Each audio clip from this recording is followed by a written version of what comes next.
Parte 5. El escudo rojo. Justo antes de la fundación y el establecimiento de la NASA, hubo un importante acontecimiento histórico que contiene la clave para entender el motivo de sus mentiras, y la firma del Tratado de la ONU sobre la Antártida. Antes de analizar este acontecimiento, es necesario examinar la teoría del Big Bang.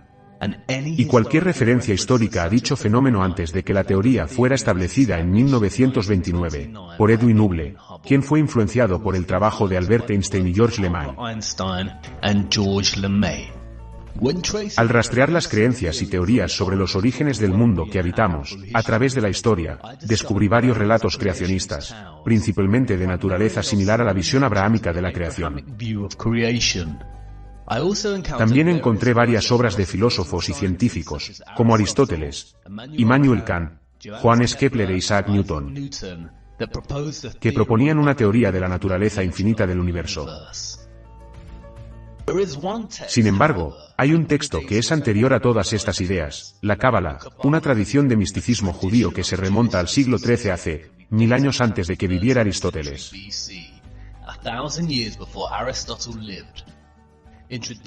Según la interpretación tradicional, se dice que tiene su origen en la época del Edén. El relato de la Cábala sobre el origen de la Tierra y el universo es complejo. Pero el resumen de su visión puede entenderse a través de su concepto de Ein Sof, que se traduce como interminable o infinito. La Cábala expone su historia de origen de esta manera. En el principio, el Ein Sof se replegó sobre sí mismo, creando un espacio vacío o vacuo, dentro del cual las fuerzas del Din comenzaron a tomar vida independiente. La contracción del Ein Sof resultó así en una purga de la áspera escoria que contenía todos los elementos del mal potencial del ser de Dios. El espacio vacío contenía así las fuerzas del Din y un remanente, el residuo o impresión de la luz divina.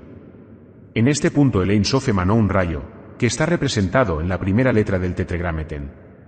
Este rayo trabajó para organizar las fuerzas opuestas que ahora llenaban este espacio.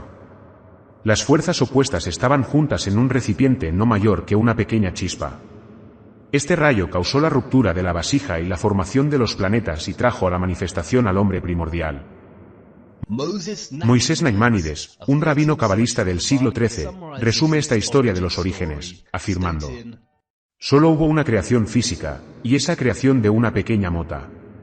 Cuando esta mota se expandió, esta sustancia, tan fina que no tiene esencia, se convirtió en la materia que conocemos. Esto es sorprendentemente similar a lo que hemos llegado a conocer como el Big Bang.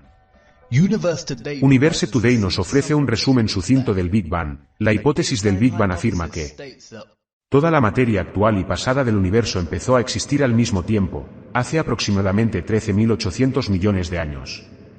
En ese momento, toda la materia se compactó en una bola muy pequeña, de densidad infinita y calor intenso, llamada singularidad. De repente, la singularidad comenzó a expandirse, y el universo tal y como lo conocemos comenzó. Esta es la misma historia. Ambas presentan la idea de que, al principio, había un vacío. Y entonces, apareció una pequeña mancha. A partir de ahí, comenzó la expansión de la materia, formando los planetas y el mundo que conocemos hoy. La única diferencia es que la Cábala está escrita en un discurso mitológico, y el Big Bang está construido en un discurso científico. Pero, dejando a un lado las elecciones estilísticas del lenguaje, parece que la Cábala había resuelto los orígenes del universo mucho antes que Einstein, Hubble y otros. Esto nos deja con dos conclusiones de este descubrimiento. 1. La teoría contemporánea del Big Bang ha probado la Cábala y sus enseñanzas. Todas las personas que creen en esta teoría deberían buscar un rabino cabalista para aprender más sobre lo que creen. 2. La teoría contemporánea del Big Bang fue robada de la Cábala, en cuyo caso ninguna de las dos es correcta y todo es una gran mentira. Volveré a esta historia de los orígenes, en breve. Pero, antes de hacerlo, es esencial que veamos algunas de las enseñanzas esotéricas de la Cábala. Cábala, en hebreo, significa recibir o recibir oralmente. Las enseñanzas secretas y esotéricas de su misticismo fueron enseñadas oralmente, escritas en códigos, numerologías y símbolos. El simbolismo y la numerología son especialmente importantes en el misticismo cabalístico. Muchos libros de la Cábala son de naturaleza extremadamente críptica, especialmente el libro del Zohar, que se traduce como esplendor, y el libro de Bahía, que se traduce como iluminación. Se ha considerado que ambos textos están codificados con gematria, que es una forma de numerología, en la que las letras tienen números correspondientes. Un ejemplo muy conocido de gematria hebrea es la palabra chi, que se traduce como vivo, y está compuesta por dos letras hebreas que suman el número 18. Esto ha hecho que el número 18 sea un número de la suerte para los judíos. Y los regalos de dinero en múltiplos de 18 son muy populares. Los símbolos son igualmente importantes en la Cábala, y se han utilizado como método para transmitir el significado y sus enseñanzas secretas, desde sus inicios. Algunos de estos símbolos son ampliamente reconocidos. Por ejemplo, el árbol de la vida de la Cábala, o el sefiro, el hamza, o quizás el más famoso, la estrella de 6 puntas, el hexagrama, o lo que ahora se conoce como la estrella de David, y el símbolo que adorna la bandera de Israel.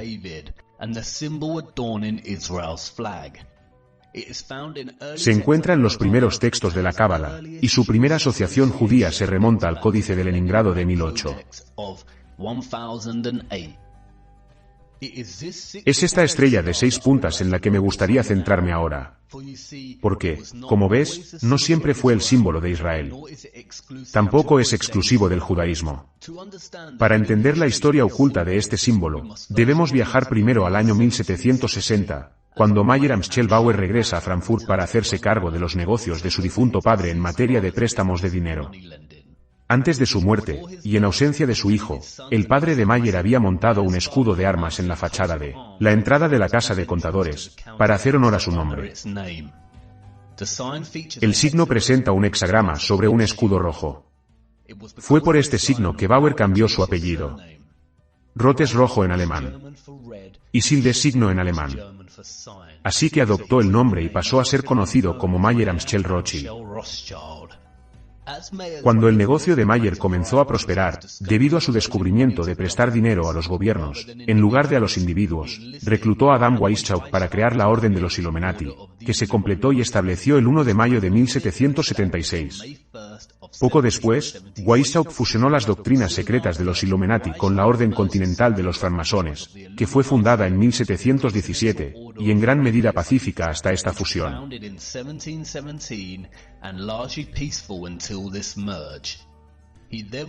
Luego pasó a establecer las famosas logias masónicas del Gran Oriente para que fueran la sede de los Illuminati. Al establecer esta orden, Weishaupt reclutó a 2000 seguidores, entre los que se encontraban los hombres más intelectuales de las artes, la educación, la ciencia, las finanzas y la industria. Se les dieron las siguientes instrucciones para obtener el control. 1. Utilizar el dinero y los sobornos sexuales para obtener el control de los hombres en las altas posiciones. 2. Los colegios y universidades debían cultivar estudiantes que poseyeran habilidades excepcionales y formarlos específicamente en el internacionalismo. 3. Todas las personas influyentes debían ser utilizadas como agentes y colocadas detrás de las escenas de todos los gobiernos como expertos y especialistas. 4. Obtener el control absoluto de la prensa. Pronto comenzó el afán de control y poder. Enviando literatura a París para provocar los estallidos de la Revolución Francesa, el mensajero de Adam Weishaupt fue alcanzado por un rayo, revelando el texto contenido en su interior, que esbozaba los planes para provocar dicha revolución. Las autoridades bávaras se apoderaron del texto y el gobierno publicó los detalles de sus doctrinas en un texto, titulado Los escritos originales de la Orden y Secta de los Illuminati. Desgraciadamente, Europa no hizo caso a su advertencia y se produjo la Revolución Francesa, que hizo ganar mucho dinero a los Rothschild, debido a las leyes que limitaban los impuestos de la Iglesia romana. En 1798, John Robinson, uno de los principales intelectuales de su tiempo, y profesor de la Universidad de Edimburgo, publicó el libro Proofs of a Conspiracy Against all the Religions and Governments of Europe, carried on in the Secret Meetings of Freemasons, Illuminati and Secret Societies.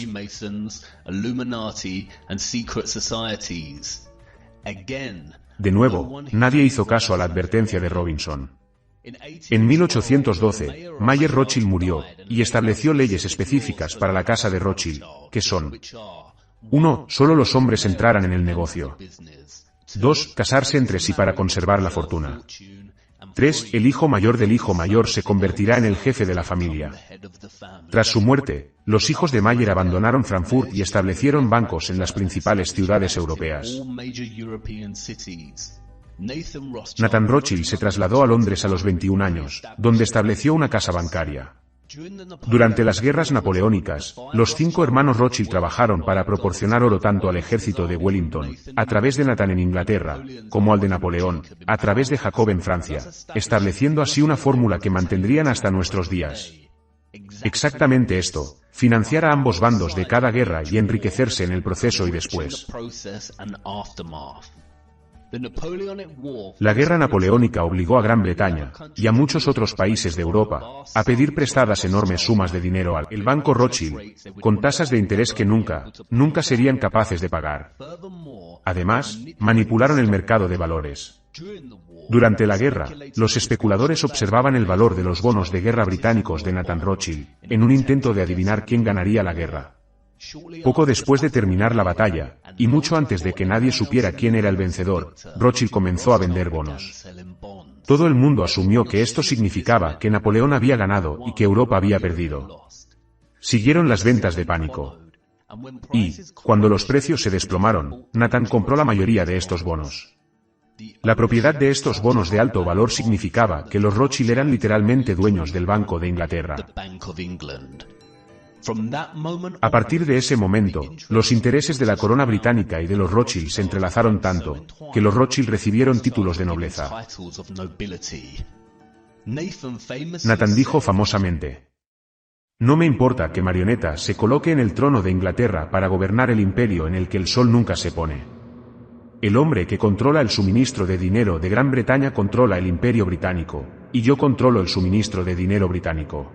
Los Rothschilds usaron su control del Banco de Inglaterra para reemplazar el método de envío de oro de país a país. Y, en su lugar, utilizaron una red bancaria europea para establecer un sistema de débitos y créditos en papel, el mismo sistema que utilizamos hoy. Al final de este periodo, la familia Rothschild controlaba la mitad de la riqueza de todo el mundo. Durante el siglo XIX, los Rothschild se hicieron con el control de las operaciones financieras de la Iglesia Católica, en todo el mundo, y comenzaron a establecer sus bancos en Estados Unidos. También empezaron a obtener el control en otras áreas de la industria. En 1862, los Rothschild utilizaron a uno de los suyos, John D. Rockefeller, para formar una compañía petrolera llamada Standard Oil, que pasó a dominar a toda la competencia, y fue financiada hasta la prominencia por los Rothschild. Los Rockefeller pasarían a liderar el petróleo, a establecer la gran farmacia, y a ser dueños de todas las universidades del sistema educativo de los Estados Unidos. El poder y la influencia de los Rothschild crecieron a través de los tentáculos de cada industria, como se planeó con el establecimiento de los Illuminati. Hacia finales del siglo XIX, y antes de establecer su importante presencia bancaria dominante en los Estados Unidos, los Rothschild fundaron el Congreso Sionista, para promover el sionismo, un movimiento político con el único objetivo de trasladar a todos los judíos a un singular Estado-nación judío, y organizaron su primera reunión en Múnich.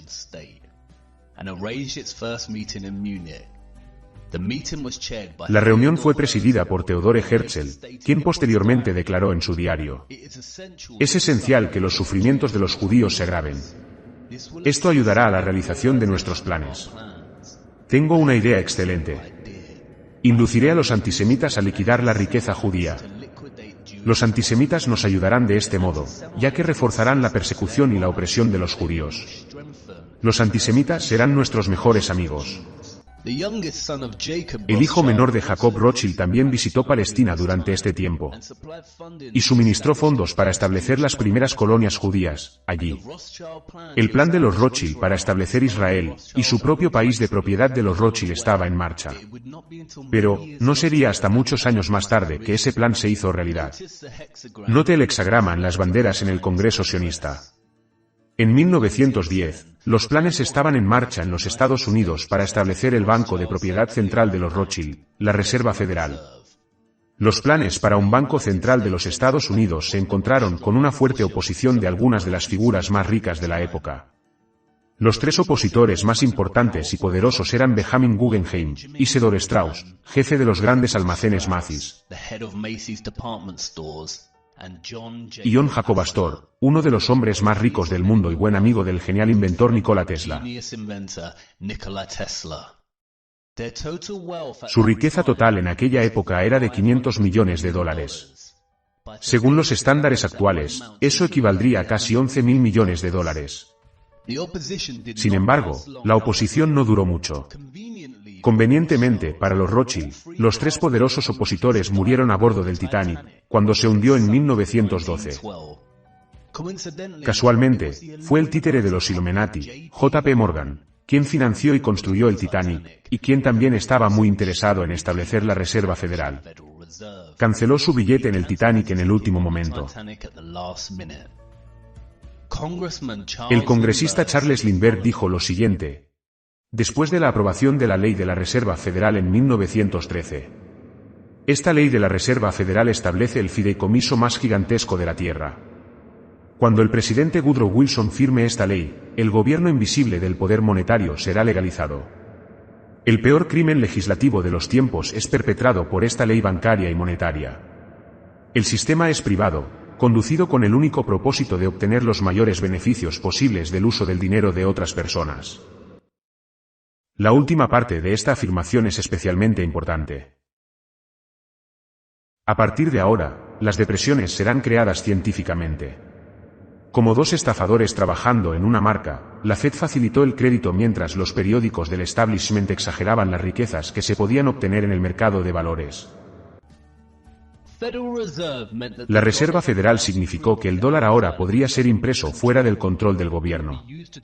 Se utilizará para impulsar la guerra económica y las depresiones.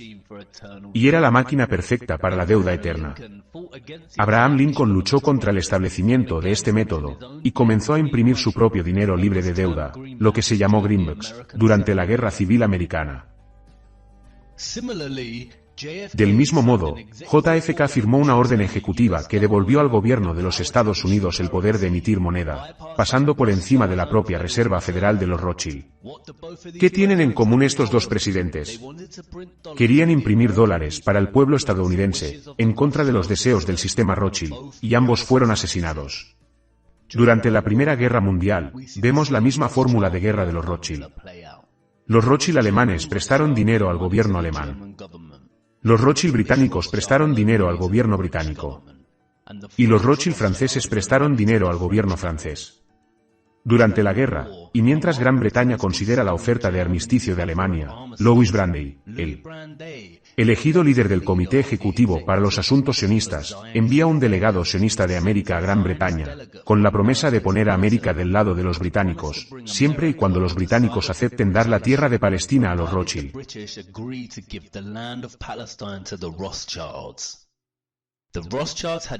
Los Rothschilds tenían interés en el lejano oriente. Y tener su propio estado gobernado significaba que podían ser dueños de su propio ejército, que podían usar sobre cualquier agresor que se interpusiera en el camino de esos intereses. En vista de esto, el secretario de Relaciones Exteriores británico Arthur James Balfour redactó una carta, que se conoció como la Declaración Balfour, nada menos que al querido Lord Rothschild. En ella se afirma que el gobierno británico haría todo lo posible para ayudar a establecer Palestina, un hogar nacional para el pueblo judío. En 1919, se celebró la Conferencia de Paz de París para discutir las reparaciones que los alemanes debían pagar a los vencedores de la guerra. El anfitrión de la conferencia fue el barón Edmond de Rothschild. Una delegación de 117 sionistas, encabezada por Bernard Berek, planteó el tema de Palestina. Los alemanes se sintieron traicionados, ya que la nación siempre tuvo buenas relaciones con los judíos.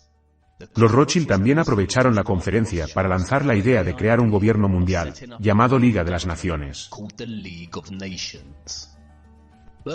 Bernard Berek pasó a fundar el Consejo de Relaciones Exteriores, en Estados Unidos. El primer objetivo del Consejo de Relaciones Exteriores era obtener el control de la prensa. Esta tarea fue encomendada nada menos que a John D. Rockefeller, quien creó muchas revistas nacionales, como Life y Time Magazine. Con la presencia del poder de los Rothschild ahora firmemente establecida en los Estados Unidos, pronto comenzaron los preparativos para la Segunda Guerra Mundial. Al mismo tiempo, Adolf Hitler, el canciller de Alemania, estaba expulsando a los judíos de los puestos gubernamentales. Un títere de los Rothschild, Samuel Untermaier, jefe de la delegación americana y chantajista del presidente Roosevelt, llamó a todos los americanos a destruir los productos fabricados en Alemania, y así, comenzó una gran campaña de propaganda. Una vez que los efectos de este boicot comenzaron a sentirse en Alemania, los alemanes, que no habían demostrado ninguna violencia hacia los judíos hasta ese momento, simplemente comenzaron a boicotear las tiendas judías de la misma manera que los judíos habían hecho con las tiendas que vendían productos alemanes en Estados Unidos. Este es el mismo año en que el presidente Roosevelt ordenó que el ojo de los Illuminati se colocara en todos los nuevos billetes de dólar, junto con la frase en latín Naves Ordo Seclorum, que significa un nuevo orden de las edades. Un año después, se reformaron las leyes del secreto bancario suizo, y se convirtió en un delito con pena de cárcel para cualquier empleado bancario que violara el secreto bancario. Todo esto es en preparación para cubrir el rastro de los Rothschild, ya que ellos financian ambos lados de la guerra. Verás, la compañía estadounidense IG Farben, controlada por los Rothschild, seguirá armando a Alemania en la guerra. Y producir el Zyklon B, el gas letal utilizado en los campos de concentración.